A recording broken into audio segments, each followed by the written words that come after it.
जब ये पूरा मामला वित्त विभाग में गया, वित्त विभाग इसमें सारी निर्णय लेता है। पे मैट्रिक्स उन्होंने नया किया और कहा कि ये 7वें वेतन आयोग से आच्छादित नहीं होंगे। और दूसरी बात ये भी है, हम इस बात को स्वीकार कर रहे हैं कि भविष्य में जब 8th पे कमीशन का इन्होंने बात उठाई है, तो जब पे कमीशन केंद्र सरकार के द्वारा जब वो लागू होता है तो यहाँ बिहार में भी फिटमेंट कमेटी बैठती है और फिटमेंट कमेटी के अनुसार उस वक्त इसमें जिसमें करेंगे हम लोग अनुशंसा करेंगे। लेकिन अंतोगत्वा इन सभी मामलों में वित्त विभाग अपने वित्तीय प्रबंधन के तहत ही अंतिम फैसला देता है, जिसको सभी को स्वीकार करना पड़ता है।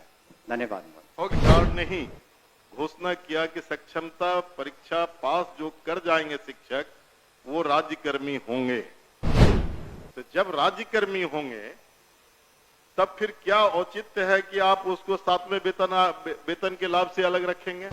उस लाभ से सरकार क्यों वंचित रखना चाहती है, ये मैं जानना चाहता हूं। वर्ष 2003 में जो नियुक्त प्रशिक्षित शिक्षा मित्र थे, प्रारंभ में उनका नियत वेतन प्रति माह था 1500, जो वर्तमान सकल वेतन प्रति माह हो गया 31,340।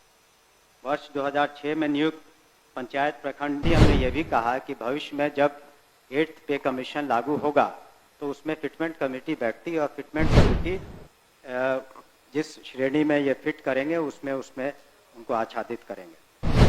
जो सरकार के द्वारा वक्तव्य फिर दोबारा दिया गया, ये पुरानी बात को दोहराई गई जब नियोजन इकाई कई नियोजन इकाई थी। आपने 23 में उस तमाम नियोजन इकाई को भंग कर दिया। अब जिला स्तर पर नियोजन इकाई आपने गठित कर दिया, जितने जिला है उतने ही नियोजन इकाई है। अजय कुमार, पढ़िए अपनी सूचना। अध्यक्ष महोदय, राज्य के सरकारी विभागों में राज्य कर्मियों को अपने पद के अनुसार उसे 7वें वेतन आयोग के तहत मूल वेतन के साथ ग्रेड पे दिया जा रहा है और लेवल भी निर्धारित है, जबकि बीपीएससी टीआर1, बीपीएससी पीआर2, बीपीएससी टीआर3 द्वारा चयनित अध्यापक एवं सक्षमता पास विशिष्ट शिक्षकों को का ना ही ग्रेड पे निर्धारित किया गया है और ना ही लेवल तय किया गया है।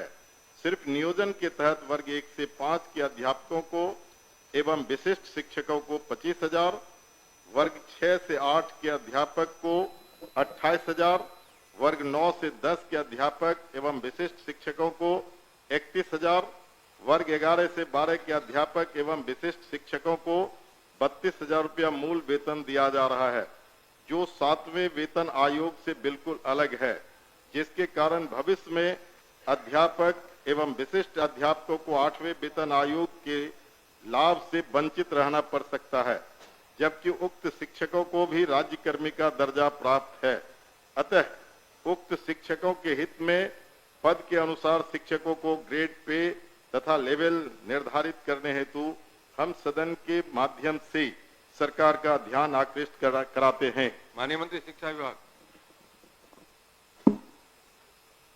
अध्यक्ष महोदय, वस्तु स्थिति यह है कि पंचायती राज संस्थाओं एवं नगर निकाय संस्थाओं द्वारा नियुक्त शिक्षकों को समान कार्य के बदले समान वेतन देने से संबंधित माननीय सर्वोच्च न्यायालय में दायर SLP-C संख्या 20/2018 बिहार सरकार एवं अन्य बनाम बिहार माध्यमिक शिक्षक संघर्ष समिति एवं अन्य के साथ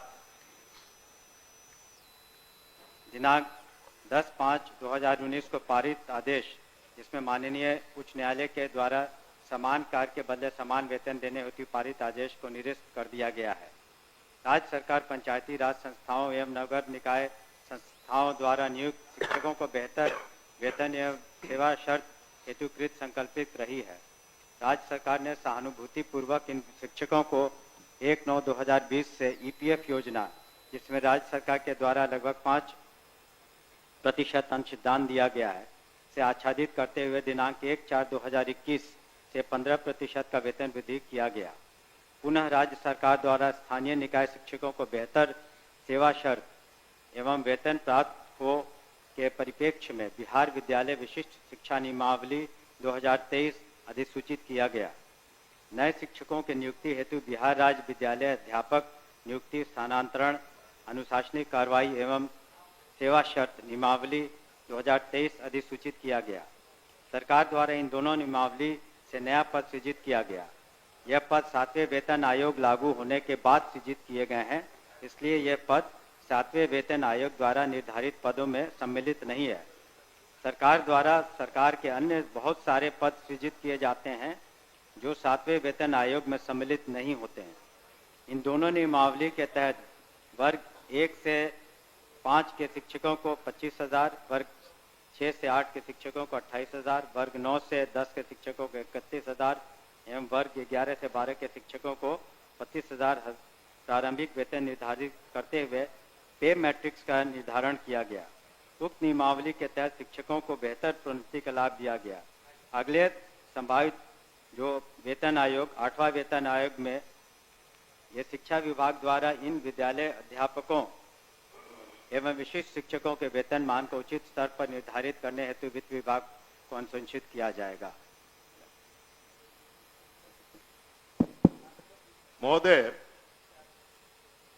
मैं पूरे वक्तव्य को मैं सुना।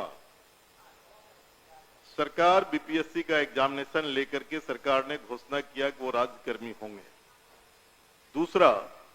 दूसरी बात की सरकार ने ही घोषणा किया कि सक्षमता परीक्षा पास जो कर जाएंगे शिक्षक वो राज्यकर्मी होंगे। तो जब राज्यकर्मी होंगे तब फिर क्या औचित्य है कि आप उसको 7वें वेतन के लाभ से अलग रखेंगे, उस श्रेणी में नहीं रखेंगे? क्यों उसको राज्यकर्मी का दर्जा देते हुए और राज्यकर्मी की घोषणा करते हुए उस लाभ से सरकार क्यों वंचित रखना चाहती है, ये मैं जानना चाहता हूं। माननीय मंत्री।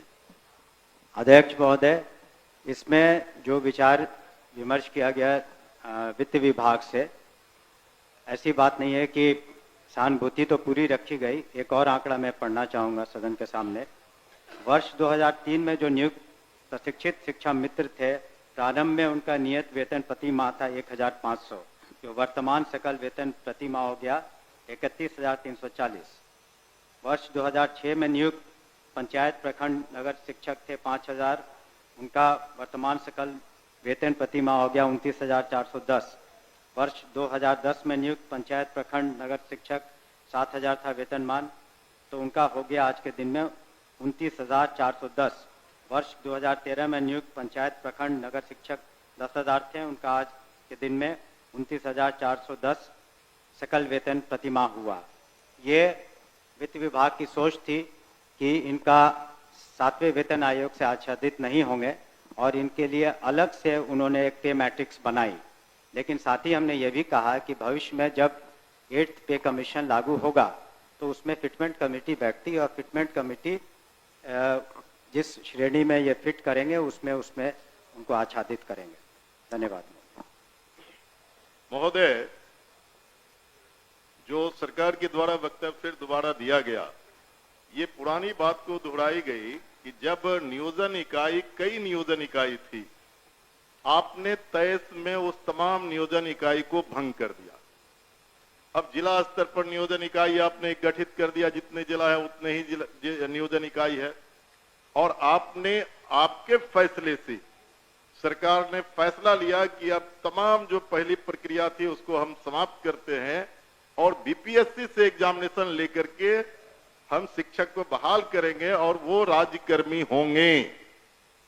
दूसरा, कि सरकार से हम लोग बात कर रहे थे कि जो पुराने तरीके से पंचायत से, प्रखंड से, जिला परिषद से जिन शिक्षकों को नियोजित किया गया उनको आप सरकारी कर्मी घोषित कीजिए। सरकार ने एक फैसला लिया, सक्षमता परीक्षा जो पास करेगा वो सरकारी कर्मी होंगे।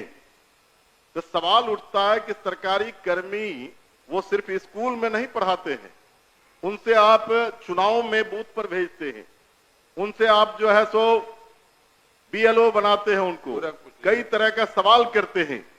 जब वो सरकारी कर्मी आपने घोषित किया है तब सरकारी कर्मी के बराबर उसके समकक्ष 7वां वेतन क्यों नहीं देना चाहती है, ये हम जानना चाहते हैं। तो नहीं, उनका कहना है कि वो पुराना जो बताया 4000 था, 2000 नहीं, था, वो तो 3000 था। दूसरी बार खड़े होकर बोले तो पहले नहीं वही जवाब दिया, सर फिर से सर बता दीजिए। सर बता मैं रहे हैं।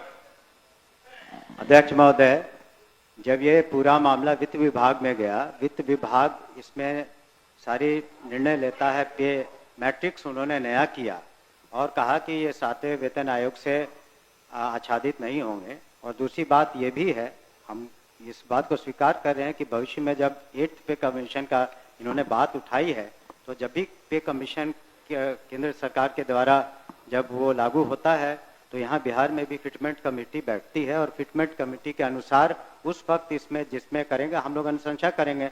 लेकिन अंतोगत्वा इन सभी मामलों में वित्त विभाग अपने वित्तीय प्रबंधन के तहत ही अंतिम फैसला देता है, जिसको सभी को स्वीकार करना पड़ता है।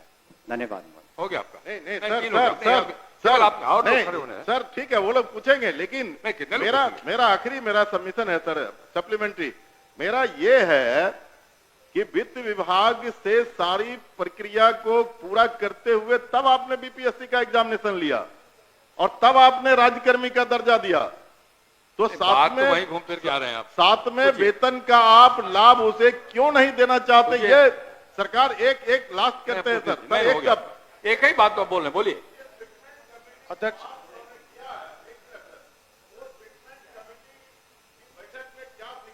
इन मुद्दों को रखा जाएगा। कह तो रहे हैं।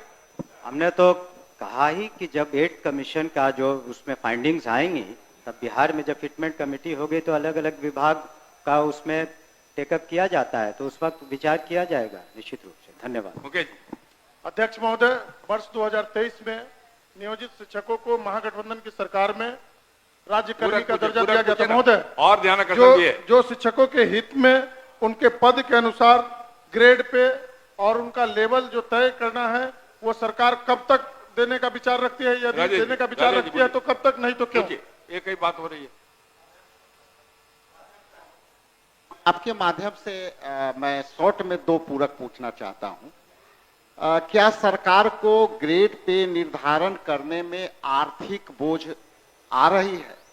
और यदि ये आर्थिक बोझ आ रही है तो सरकार बतावे कि कितने की आर्थिक बोझ आ रही है, तब जो है वो इनको करने में क्या कठिनाई आ रही है आर्थिक बोझ आने में? ये मेरा सवाल है। बैठिए। और कोई पूछने वाले नहीं ना है?